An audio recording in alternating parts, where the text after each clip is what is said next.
हाय दोस्तों। आज अपन बात कर रहे हैं मैथ्स के पार्ट 4 की। और मैथ्स में जो अपना चल रहा है मैथ्स शिक्षण विधि, मैथ्स की शिक्षण विधियों की अपन बात कर रहे हैं।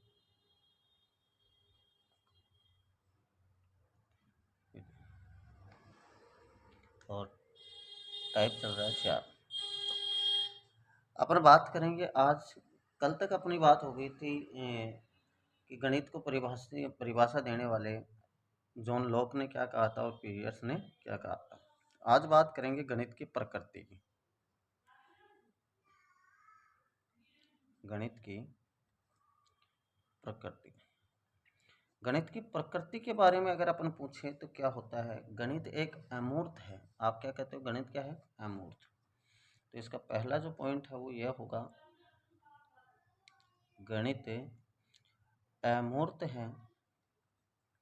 गणित क्या है? अमूर्त है।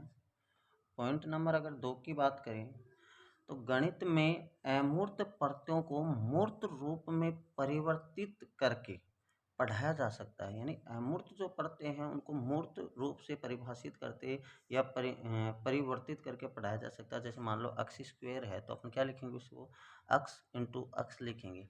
बात सही है? यानी गणित में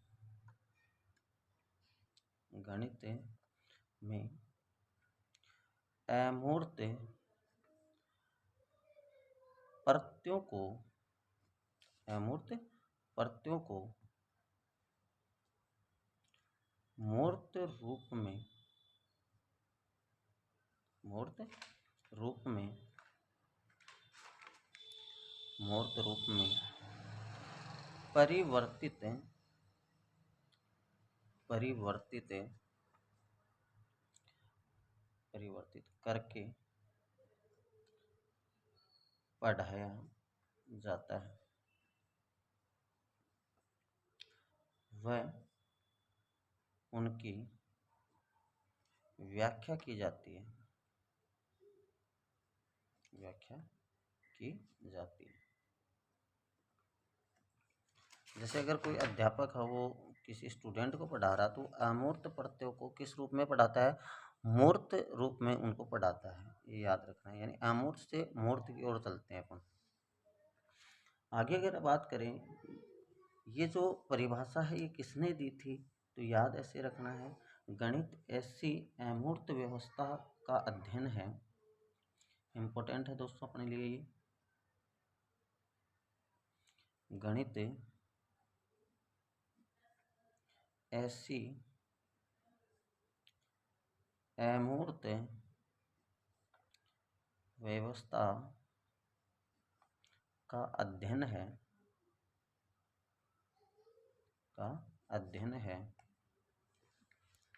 जो कि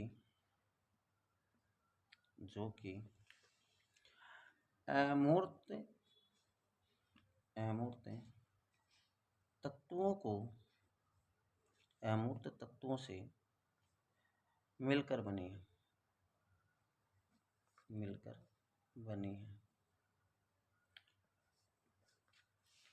इन तत्वों को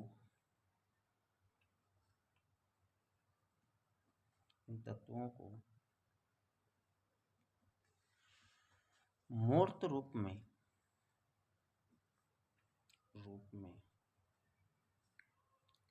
परिभाषित किया जाता है।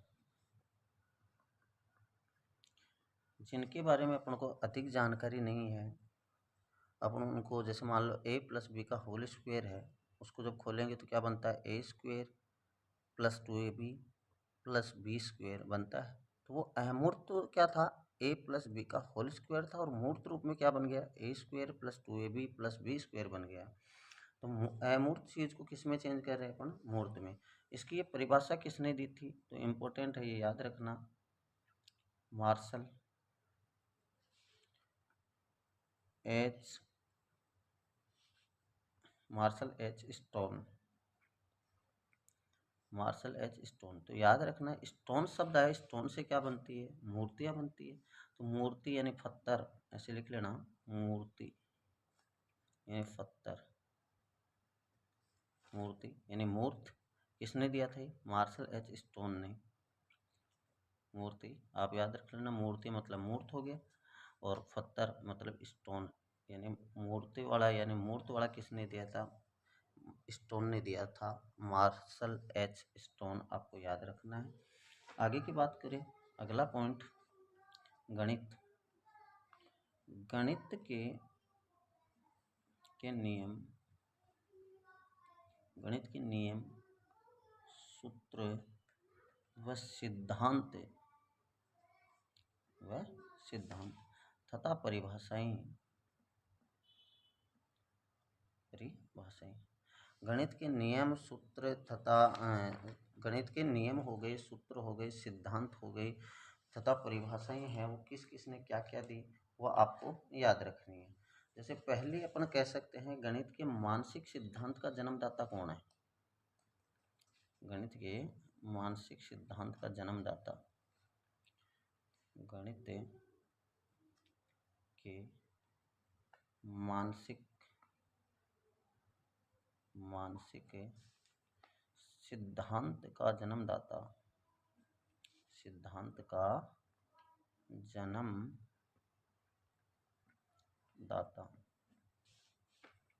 गणित के मानसिक सिद्धांत का जन्मदाता किसको कहा जाता है, तो याद रखना ये प्लूटो था, या प्लेटो, याद रख लो। किसने कहा था, प्लेटो ने। यानी गणित के मानसिक सिद्धांत का जन्मदाता किसे कहते हैं अपन, प्लूटो को कहते हैं या प्लेटो को कहते हैं, याद रखना। इसके अलावा अगर अपन बात करें आगे कि सार्वभौमिक तथा सार्वमान्य है, ये अपन को पता है, ये सार्वभौमिक है और तथा क्या है, सार्वमान्य है, जिन पर किसी भी प्रकार का संदेह नहीं होता, यानी स्पष्ट अपन क्या कर सकते हैं, आंसर दे सकते हैं। तो अपन क्या कहेंगे इसके बारे में, सार्वभौमिक सत्य बोल सकते हैं, सार्वभौमिक तथा सर्वमान्य है, यानी ये सार्वभौमिक भी है तथा सर्वमान्य भी है, जिन पर किसी भी प्रकार का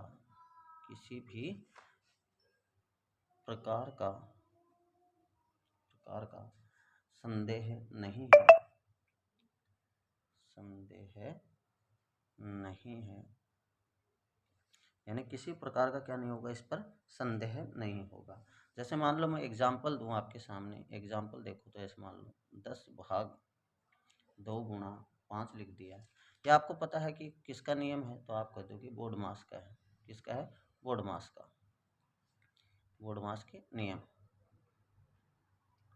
बोर्डमास के नियम से, यानी इसमें क्या होगी, क्रमबद्धता नहीं लागू होगी इसमें, इसमें क्रमबद्धता लागू होगी। जैसे पहले भागफल किया 5, फिर 5 को 5 से गुणा किया, तो इसका आंसर हो जाएगा 25, यानी इसमें क्रमबद्धता नियम लागू होगा, ये आपको सबको पता है। यानी गणित सार्वभौमिक है तथा सार्वमान्य है, जिन पर किसी भी प्रकार का संदेह नहीं है कि इसका आंसर 25 होगा तो होगा, ये सत्य है तो सत्य है, असत्य इसको आप नहीं मान सकते। आगे मैं बात करूं कि गणित में परिणामों की निश्चितता होती है। पॉइंट नंबर 2, गणित में परिणामों की निश्चितता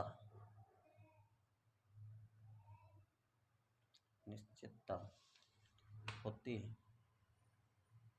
गणित में क्या होती है, परिणामों की निश्चितता होती है, इनमें कोई भी प्रकार का संदेह नहीं है, इनमें कोई भी प्रकार का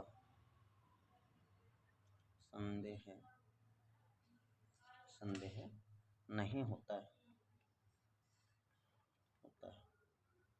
इसमें कोई भी प्रकार का संदेह नहीं है, इसमें निश्चित परिणाम अपने पास क्या होंगे। चाहे आपके पास आंसर आया 25, तो निश्चित है 25 ही आएगा, बात सही। तो इसमें कोई भी संदेह अपन को नहीं होता। इसके अलावा अपन कह दें, इसको ये भी कह सकते हैं, आंशिक रूप से सत्य को ही गणित में कोई स्थान नहीं है, यानी आंशिक रूप से अपन कहते हैं कि ये बात गलत है और उसको सत्य मान लें, तो आंशिक रूप से ये बात क्या हुई, गलत। तो अपन लिख सकते हैं आंशिक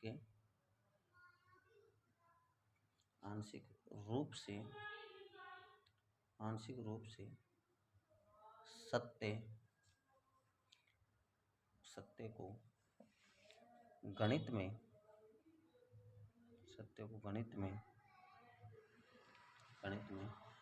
कोई स्थान नहीं है, कोई भी स्थान नहीं है।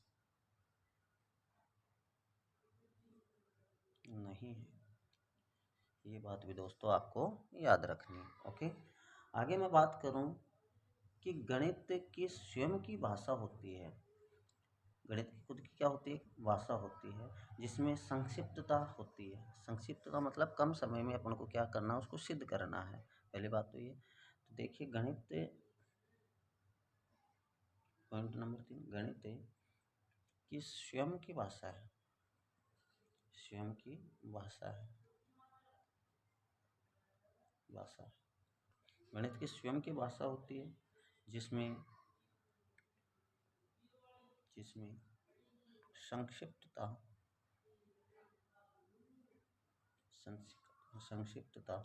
होती है। आपको पता है कि भाग देना है तो नीचे भाग देंगे अपन, और भाग देंगे तो जैसे मान लो 10 में 5 का भाग दिया तो 2 आया। 2 क्या है? संक्षिप्त है, मान आ गया अपना। स्वयं की एक भाषा होगी, चिन्ह दिए हुए, प्लस दिया हो, गुणा दिया हो, भाग, ये क्या है? चिन्ह। तो खुद की अलग भाषा हुई कि नहीं हुई? तो ये बात है। जैसे मान लो मैं कह दूं कि 3/2, किसी एग्जाम्पल अगर देखें अपन, तो ऐसे मान लो किसी संख्या का 3/2, 3/2 किसी संख्या का मान 3/2 से अधिक है। 3/2 से क्या है? अधिक। तो यानी किसी संख्या का मान है वो 3/2 से अधिक है। इसका मतलब 3/2 क्या हुआ? छोटा ही तो हुआ। 3/2 क्या हुआ? अक्स से छोटा। यानी किसी संख्या का मान 3/2 से अधिक है। तो किसी संख्या ये हो गई, इसका मान है वो 3/2 से अधिक होगा। तो आपने किसका चिन्ह लगा दिया? ग्रेटर देन का चिन्ह लगा दिया। क्या मेरी बात समझ में आई दोस्तों? चलो आगे अपन बात करते हैं अगली पॉइंट की। अगला जो पॉइंट अपना होगा, गणित वह भाषा है जिसमें परमेश्वर ने संपूर्ण ब्रह्मांड को रचा या लिख दिया। ये मैंने पहले क्लास में भी आपको बता दिया था, याद होगी ये बात, लेकिन फिर से दोबारा मैं रिपीट कर रहा हूँ। सबसे इम्पोर्टेंट, याद रखना इसको। गणित वह भाषा है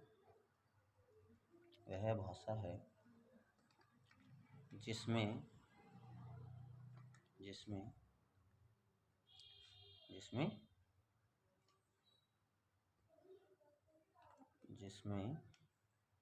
अपन कहें परमेश्वर, यानी ऑब्लिक लगा लेना, भगवान, गॉड ने संपूर्ण ब्रह्मांड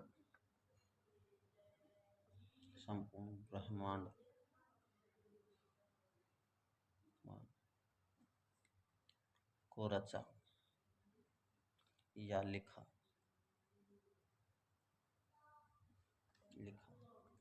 या रच दिया या लिख दिया है, या अपन कह सकते हैं जगत को दिया है। ये परिभाषा किसकी थी? याद रखना, गैलीलियो की है ये परिभाषा, और सबसे इम्पोर्टेंट है अपने लिए गैलीलियो, क्योंकि परिभाषाएं आपको पूछी जाएगी।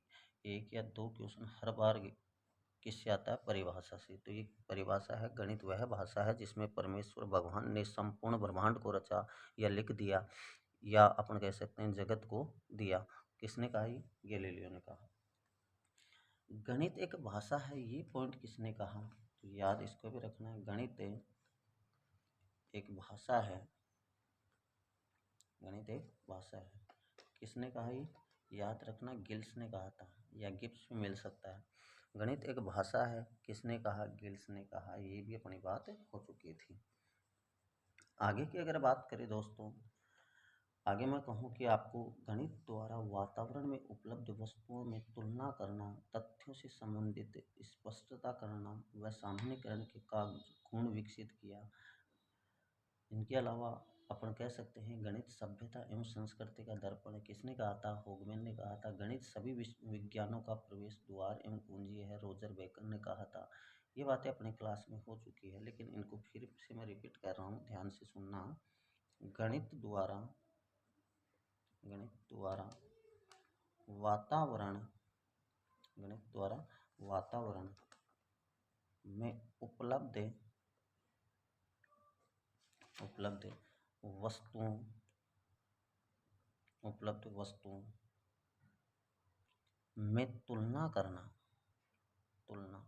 वस्तुओं में तुलना करना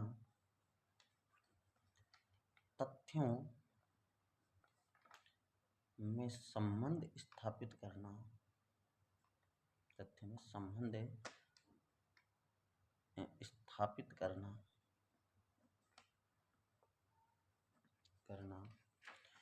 इनके अलावा मैं कह दूं कि सामान्यीकरण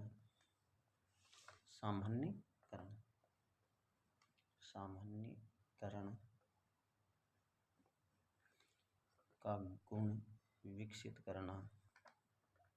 गुण विकसित किया जाता है। ऐसे मान लो, विकसित किया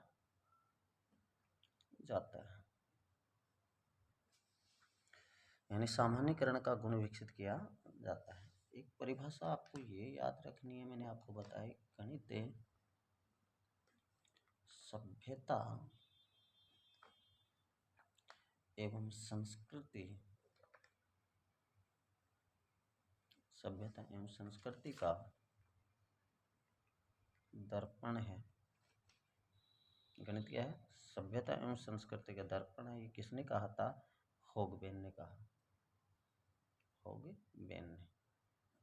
याद रखना मेरे प्यारे दोस्तों कि होगबेन ने क्या कहा था? गणित सभ्यता एवं संस्कृति का क्या है?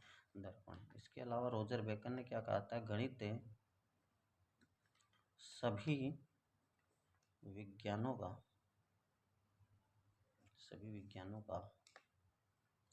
प्रवेश द्वार एवं कुंजी है।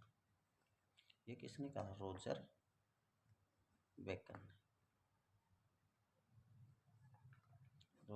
ने क्या कहा? गणित सभी विज्ञानों का प्रवेश द्वार एवं कुंजी है। रोजर बेकन ने ये परिभाषा आपको बताई।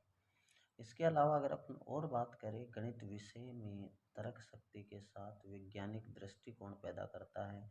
गणित अन्य सभी विषयों का आलंबन है। इनकी प्रगति तथा संगठन की आधारशिला गणित है। अगर और भी खूब बातें हैं इस पर, तो दोस्तों आज के लिए इतना ही। अगर वीडियो अच्छा लगे तो आप कमेंट करें, और अगर किसी में डाउट अगर आपको हो रहा है तो बेझिझक आप कमेंट करके बताएं कि सर मुझे यहाँ डाउट है। इसका जो डाउट है उस डाउट का मैं सॉल्यूशन क्लास में आपको करवा दूंगा या कमेंट में आपको बता दूंगा। धन्यवाद मित्रों।